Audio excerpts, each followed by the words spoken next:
আওয়ামী লীগ নিষিদ্ধ এবং দলটির নেতাদের বিচারের দাবিতে রাজধানীর হোটেল ইন্টারকন্টিনেন্টালের সামনে সমাবেশ চলছে। এনসিপির নেতৃত্বে এই সমাবেশে যোগ দিয়েছেন ছাত্র জনতা।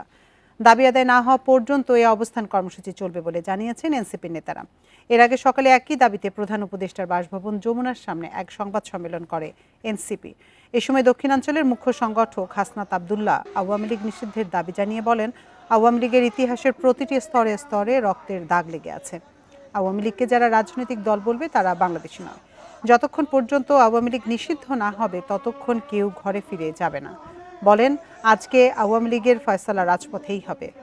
বৃহস্পতিবার রাত থেকে এনসিপি সহ কয়েকটি সংগঠন প্রধান উপদেষ্টার বাসভবন যমুনার সামনে অবস্থান করছে।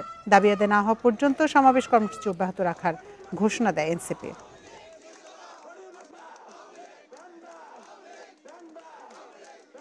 যতক্ষণ না পর্যন্ত আওয়ামী লীগকে ফ্যাসিস্ট গণহত্যাকারী আওয়ামী লীগকে সন্ত্রাসী সংগঠন হিসেবে ঘোষণা দিয়ে নিবন্ধন বাতিল করে রাজনৈতিক কর্মসূচি নিষিদ্ধ করার মধ্য দিয়ে তাদেরকে নিষিদ্ধ করা হয় এবং বিচারিক প্রক্রিয়া সুস্পষ্ট রুটম্যাপ আমাদের সামনে উপস্থাপন করা হয়, ততক্ষণ পর্যন্ত আমরা এই রাজপথ ছাড়ব না। নিহতরা আছে, তারপরে যে আহতরা আছে, তাদের রক্তের উপর দিয়ে আসলে এরকম বেইমানি এগুলো তো আমরা মেনে নিব না।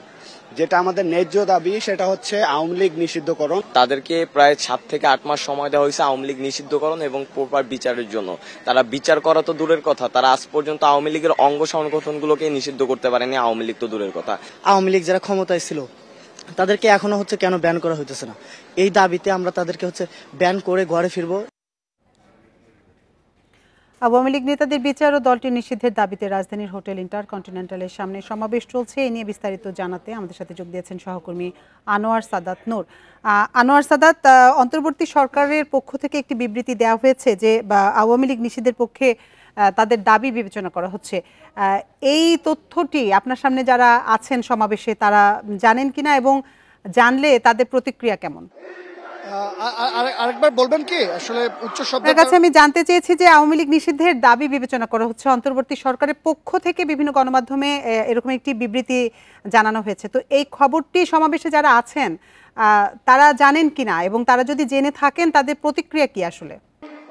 না, সরকার থেকে দেওয়া কোনো বিজ্ঞপ্তি বা সরকারি কোনো তথ্য এখন পর্যন্ত হয়তো সমাবেশের স্থলে যারা উপস্থিত আছেন তাদের কাছে এসে পৌঁছায়নি, বা আমরাও এখানে সমাবেশস্থল থেকে এখন পর্যন্ত জানতে পারিনি, কিংবা সমাবেশে যেসব বক্তারা বক্তব্য দিচ্ছেন তারাও এ ধরনের কোনো তথ্য সমাবেশে উপস্থিত যেসব নেতাকর্মীরা তাদেরকে এখনো দেয়নি। আমরা এ ব্যাপারে নিশ্চিত হয়েছি বা আমরা জেনেছি যে এখন পর্যন্ত সরকারের কোনো তথ্য প্রচার এই সমাবেশ থেকে করা হয়নি।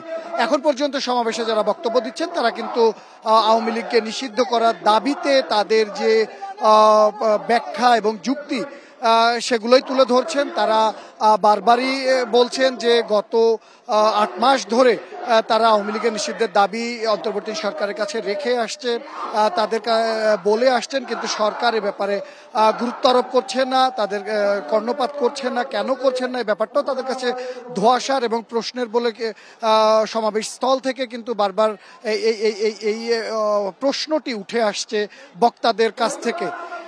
আওয়ামী লীগকে নিষিদ্ধ করার দাবি এনসিপি বৈষম্য বিরোধী আন্দোলনের যখন তাদের প্ল্যাটফর্মটি ছিল সেই সময় থেকে কিন্তু তারা এই দাবি জানিয়ে আসছে, এবং এনসিপি গঠন করার পরে তারা একটি রাজনৈতিক দল হিসেবেও কিন্তু বারবার করে আওয়ামী লীগকে নিষিদ্ধের দাবি তারা জানাচ্ছে অন্তর্বর্তীকালীন সরকারের কাছে, এবং এ ব্যাপারে তারা জনমত গড়ে তুলতেও কিন্তু নানা পদক্ষেপ ইতিমধ্যে নিয়েছে।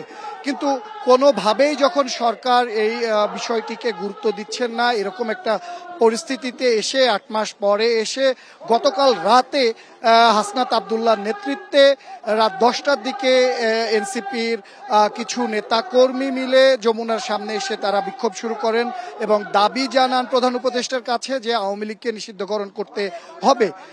সেই বিক্ষোভ কিন্তু রাত পেরিয়ে সকাল হলেও বরং নেতাকর্মীর সংখ্যা এনসিপির সেখানে বেড়েছে। তার ধারাবাহিকতায় বাদ জুম্মা এই যে হোটেল ইন্টারকন্টিনেন্টাল এবং মিন্টু রোড সংলগ্ন যে সড়ক হেয়ার রোড, এই হেয়ার রোডে যে ফোয়ারা সেখানে মঞ্চ করে একটি সমাবেশ প্রতিবাদ সমাবেশ এবং দাবি আদায়ের সমাবেশ মঞ্চ তৈরি করেছে এনসিপি, সেখানে আওয়ামী লীগকে নিষিদ্ধকরণের যে দাবি সেই সমাবেশের মাধ্যমে আরো জোরালোভাবে তারা জানান দিতেই কিন্তু এই সমাবেশের আয়োজন করেছে এবং এই সমাবেশে একাত্মতা পোষণ করে বা এই দাবির সাথে একমত পোষণ করে আরো বিভিন্ন রাজনৈতিক সামাজিক সংগঠন বা রাজনৈতিক বিভিন্ন দলের অঙ্গ সংগঠনগুলোও কিন্তু সেখানে উপস্থিত হয়েছেন এবং তারা সহমত পোষণ করেছেন। বিভিন্ন রাজনৈতিক দল যারা আওয়ামী লীগ নিষিদ্ধকরণের দাবি জানিয়ে আসছে এবং তারাও চায়, তারা কিন্তু এই দাবির সাথে একমত জানিয়েছে এবং তারা উপস্থিত হয়েছেন। এর মধ্যে উল্লেখযোগ্য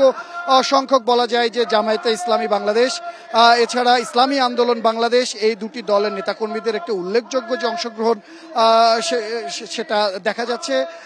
বিভিন্ন রাজধানীর বিভিন্ন স্থান থেকে কিন্তু আমরা দেখছি যে মানে বিভিন্ন দল তারা ছোট ছোট মিছিল নিয়ে, ব্যানার নিয়ে, বিভিন্ন প্লাকার্ড সম্বলিত মিছিল নিয়ে তারা এই সমাবেশে এসে যোগ দিচ্ছেন। তাদের একটি দাবি যে আওয়ামী লীগকে নিষিদ্ধ করতে হবে। তাদের যেটি মূল কথা, যে দলটি একটি গণহত্যার সাথে জড়িত, যারা দীর্ঘ সময় ফ্যাসিজমের চর্চা করে এসেছেন, তাদের কোনোভাবেই আর রাজনীতিতে পুনর্বাসিত করার বা ফিরে আসার কোনো সুযোগ নেই, না রাজনৈতিকভাবে না নৈতিকভাবে। সেই জায়গা থেকেই এনসিপির সাথে আরো বিভিন্ন রাজনৈতিক দল সুর মিলিয়ে তারা গলা তুলেছেন, আওয়াজ তুলছেন যে আওয়ামী লীগকে নিষিদ্ধ করতে হবে এবং তারা বলছেন যে 48 ঘন্টার আলটিমেটাম, তার মধ্যেই সরকারকে সেটি বাস্তবায়ন করে দেখাতে হবে। রাজধানীর হোটেল ইন্টারকন্টিনেন্টালের সামনে থেকে জানাচ্ছিলেন আমাদের সহকর্মী আনোয়ার সাদাত নূর।